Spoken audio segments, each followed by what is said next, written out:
we're heading to hospital again to receive my first shot of Uprolite. Let's go.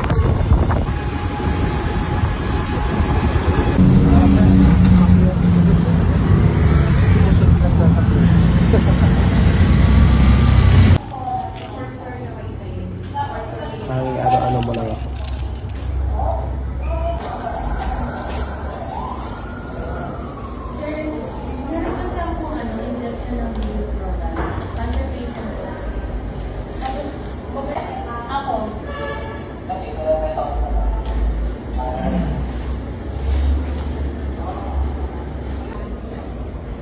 Order ko madala. Ikaw?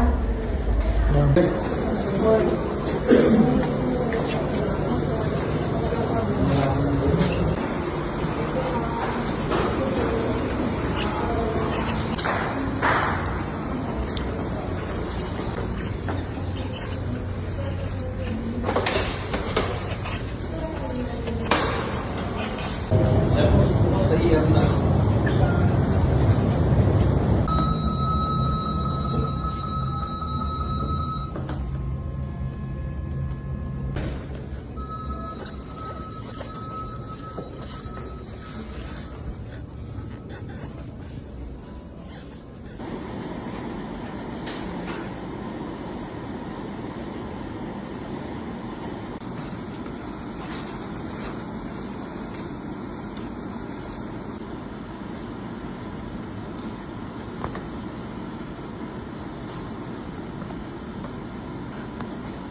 Sasama mo. Tapos, kilalalin mo na si Doc. Wait lang. Pero ano, pwede ba mag-IM sa chan? Mas gusto mo ba sa chan? IM or SC ata yan nun eh, dun sa box. May nakalagay.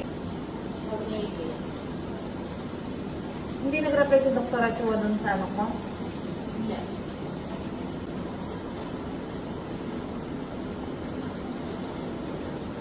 Paano ka siya mamamali? Ano lang? Compress. Cold or warm? Cold. Cold from. Or pwedeng salitan.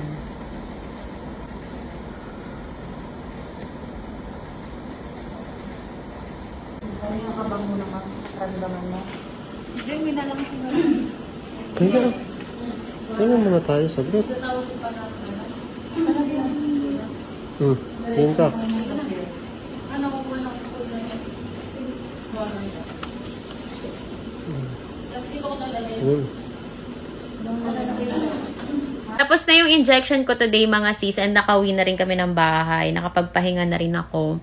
Para pala sa mga nagtatanong kung ano yung injection at kung para saan yun. So, ang injection ko is Uprolide, ang pangalan ng gamot. And then, para saan? Para i-block yung estrogen or pigilan yung ovaries ko na mag-produce ng estrogen. Kasi, ako ay ER/PR positive and ang pagkain ng cancer cells ko is estrogen. So, kailangan mapigilan muna yung pag-release or pag-produce ng estrogen para hindi na siya mag-recur. Yung Uprolide, every month ko siyang ipapa-inject, good for 24 months or 2 years. So, ngayon, naka-first month na ako, 23 months to go na lang.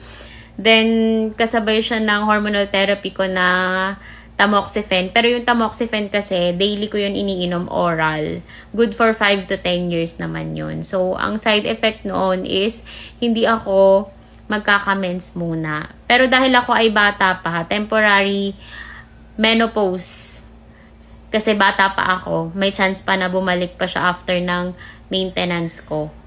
So, yun. Kailangan muna akong i-force temporary menopause para mapigilan or hindi na talaga bumalik yung cancer.